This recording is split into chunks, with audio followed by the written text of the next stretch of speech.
बबली जी बरसाना से।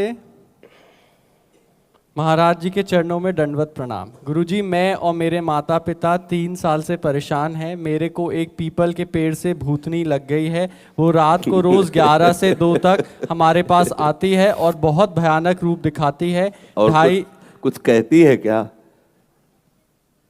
सुन लो। मैं तुझको मार दूंगी। तो तुम कहा करो मैं तुझको तार दूंगी।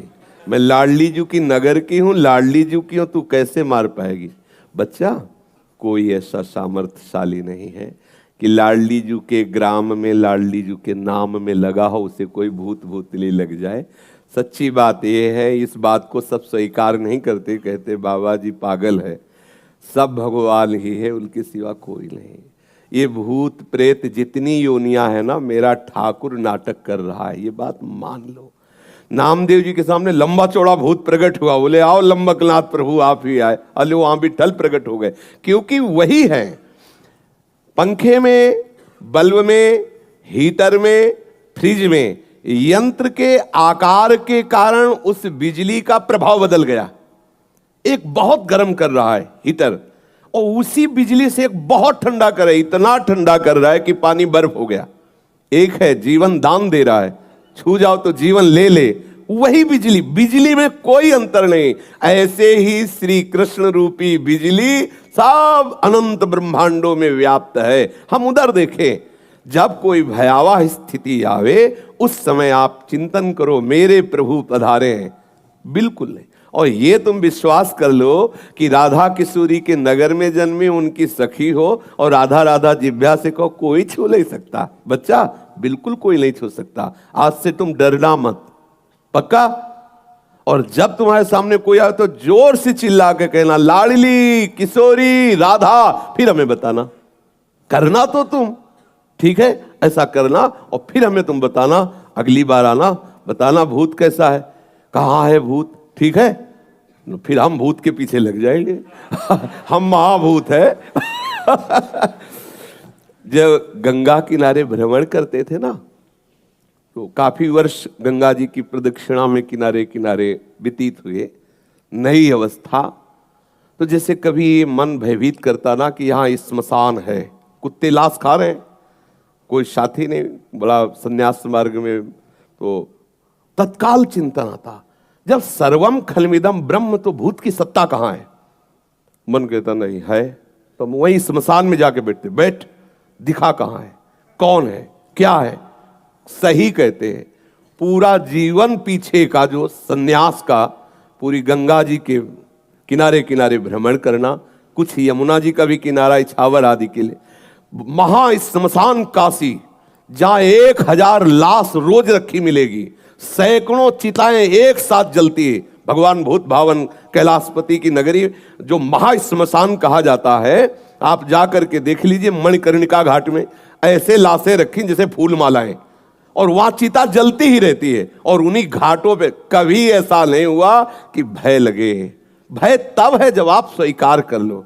अभी आपको भयभीत कर दे कि वो जरा सी हवा लगी पर भूत, भय। आप देख लो, बिना मतलब के भूत आ जाएगा आपके दिल, आवाज भी आने लगेगी। ये मनीराम बहुत विचित्र है, आपको बिल्कुल लगेगा कि वो कहीं कोई ऐसा नहीं। एक योनि है, भूत योनि है, जो कर्म बिगड़ जाने के कारण, जैसे धुंधकारी प्रेत योनि को प्राप्त, ऐसी योनि है।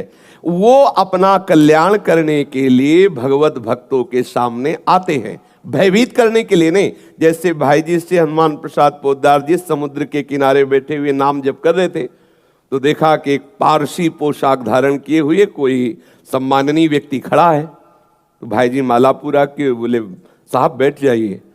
तब वो ऐसे सांस ली और बोले आप बोले तो मेरे को हिम्मत पड़ी, डरना नहीं। तो भाई जी ने कहा हम क्यों डरेंगे?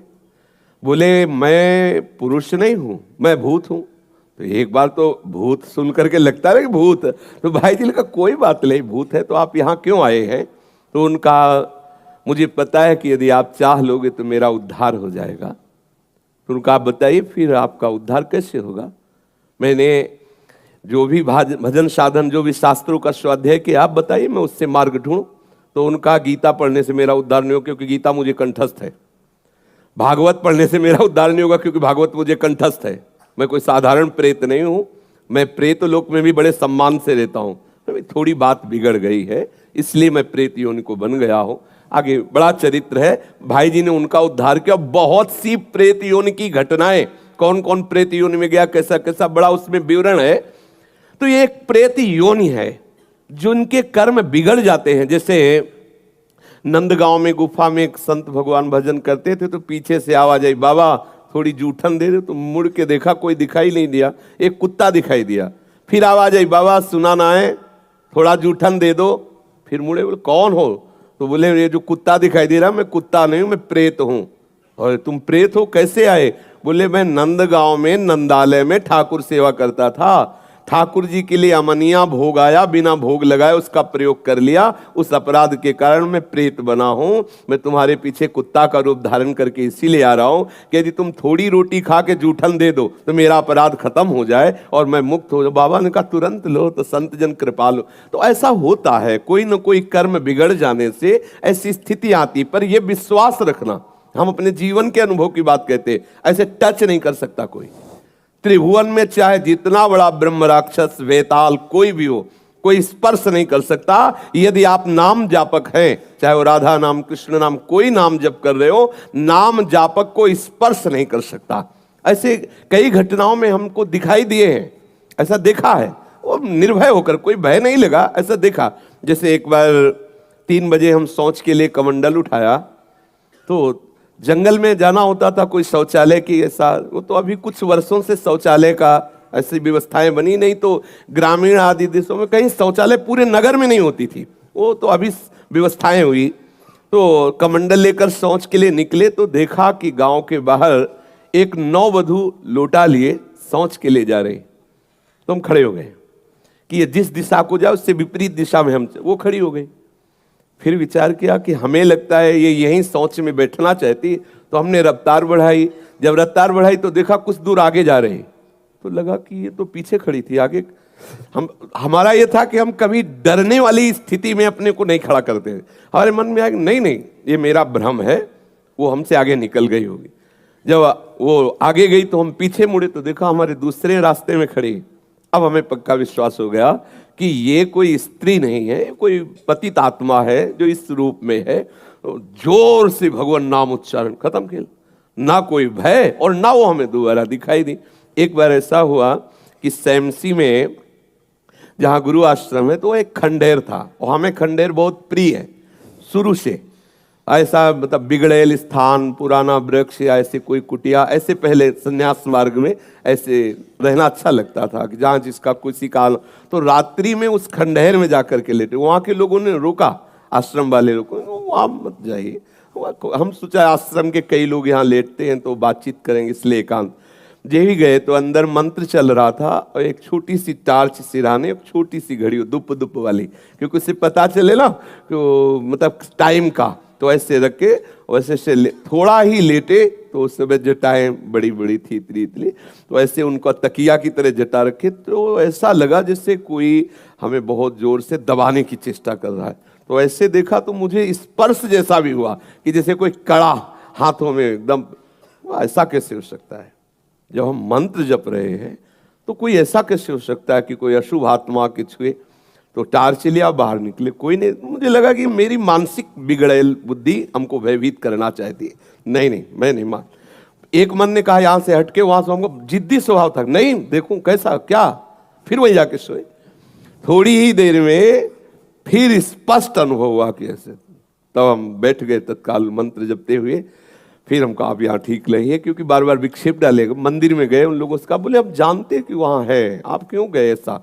तो हमने जीवन में देखा है कि अगर कहीं ऐसी प्रेत आत्मा आदि हो, वो आपको परेशान नहीं कर सकती। आपको जैसे गोकर्ण के सामने धुंधकारी प्रकट हुआ, कभी वो अग्नि बनता, कभी वो ये बनता, कभी भेड़ बनता, कभी सिंह, समझ गए अधोगति को प्राप्त। लेकिन कोई ऐसा नहीं कि उनका अनिष्ट करे और रो के कह रहा था कि मेरा उद्धार कर दो, मेरा कल्याण कर दो। तो ये प्रेत आत्माएं भगवत धाम वासी, भगवान नाम जापक, वैष्णवों के प्रति अपना कल्याण करने के लिए आती है। किसी को भी कभी घबराना नहीं चाहिए। यदि कभी ऐसी परिस्थिति हो तो उच्च स्वर से नाम कीर्तन करने लगना, विश्वास करना, तुम्हें छू नहीं सकता कोई। ये हम इसलिए सत्ता नहीं मानते। जैसे कभी कोई प्रश्न करता है तो कह देते मेरे भगवान ही भूत रूप में आए। ये एक स्थिति है, एक भावना की स्थिति जो सत्य भावना है। वासुदेवा सर्वमिति, तो सब प्रभु ही है और सच्ची बात सब प्रभु ही है। लेकिन ये जो अगर हम उस स्थिति को नहीं पहुंचे तो पक्का समझ लो कि अगर प्रेत योनि का कोई भी जीव तुम्हारे सामने आता है और तुम भगवान नाम जप कर रहे हो तो तुम्हें कभी परास्त नहीं कर सकता। और एक मतलब चूंकि अब श्री किशोरी किशोर जी की चरण शरण में है इसलिए उस मंत्र का प्रयोग नहीं करते। ये मंत्र ऐसा है कि इस मंत्र के उच्चारण मात्र से कहीं भी भयानक प्रेत हो, कहीं भी कुछ हो, सब नष्ट हो जाएगा। नारायणानंत हरे नृसिंह प्रहलाद बाधा हरे कृपालु, इतना लिख लो, लिख लेना। नारायणानंत हरे नृसिंह प्रहलाद बाधा हरे कृपालु, इतने का हमने प्रभाव देखा। कहीं भी कोई भी विघ्न स्पर्श नहीं कर। नारायणानंत हरे नृसिंह प्रहलाद बाधा हरे कृपालु, इतना है। पर श्री किशोरी किशोर जी के शरणागत की गर्दन उतर जाए तो भी ना बोले इसे। ये हम इसलिए बोल रहे हैं कि मतलब जो नहीं जुड़े हैं अगर उनको ऐसा लगता है तो ये लाखों बार प्रयोग किया हुआ मंत्र है, आप देख लेना। और एक महामहिमा में, अब इसलिए कि सब भाव के जन होते हैं, कहीं भी कितनी भी भयानक परिस्थिति हो, तुम्हें लग रहा हो कि यहां हमारे प्राण संकट में है, अगर ये मंत्र शास्त्रीय पद्धति से संयमशील पुरुष हो और उच्चारण कर ले तो तुम्हारा विघ्न करने वाला वहां से भागेगा और नष्ट हो जाएगा अगर तुम्हारे समीप आएगा। ओम अघोरेभ्यो तो घोरेभ्यो घोर घोर तरेभ्या सर्वेभ्या सर्व सर्वेभ्यो नमस्ते अस्तु रुद्र रूपेभ्या। ये प्रयोग किया हुआ कोई त्रिभुवन में ऐसे नहीं कर सकता। अगर इसका प्रयोग हो जाए वैसे कर दे वो तो वहीं नष्ट मिलेगा। पर इन मंत्रों को जागृत किया जाता है, इन मंत्रों को सिद्ध किया है, वो संन्यास मार्ग की पद्धति हो। यहां तो बोलो जय श्री राधे, बस इतने में हो गया। कोई छूने वाला, कोई मंत्र याद करने की जरूरत है। हमारी राधा किशोरी के चरणों के गुलाम बनवारी है ना, और बनवारी के गुलाम अनंत ब्रह्मांडों के सब लोकपाल हैं, सब शक्तियां हैं। इसलिए अपने को कोई डरने की बात नहीं, अपने तो श्री राधा राधा राधा बोले बस इतने से। जहां कहीं भय लगे तो उस समय ना भयभीत होना, ना मौन रहना, चिल्ला के बोलना राधा राधा राधा राधा, ठाकुर वहीं खड़ा मिलेगा। और जहां ठाकुर हो वहां किसी की और ठकुराई चल नहीं सकती, इसलिए निश्चिंत रहे।